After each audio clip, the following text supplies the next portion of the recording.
Tanong nung subscriber, paano daw yun kung hindi nila hawak yung Memorandum of Appeal tsaka yung appeal bond ng kalaban nila. Kung mananalo na raw sila, paano nila malalaman? Kapag ka nag-appeal ang kalaban mo, which in this case, company, no, respondent, sa appeal nila, kailangang i-furnish nila ng copy o bigyan ng kopya yung abogado mo. Ngayon, dahil required na may bond ang appeal, stricto na ngayon, dapat nandun naka-attach din yung appeal bond kasi requirement yan.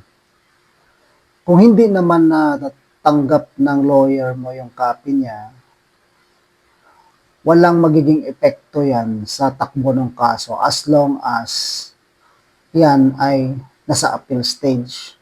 No? Ngayon, ang magandang gawin mo, puntahan mo sa NLRC kung nag-appeal ba. Kung nag-appeal yan at hindi nabigyan ng copy yung abogado mo, pwede niyang erase as ground yan for dismissal of appeal kasi hindi siya nabigyan ng copy. Requirement ng 2025 NLRC Rules of Procedure. So, pag nanalo kayo, malalaman nyo rin kasi magiging final na executory na yung kaso and makakatanggap kayo ng copy ng EOJ. Pero kung nasa isip mo lagi kung paano malalaman ang status ng kaso, huwag mong hulaan. Pumunta kayo sa NLRC para i-verify. God bless.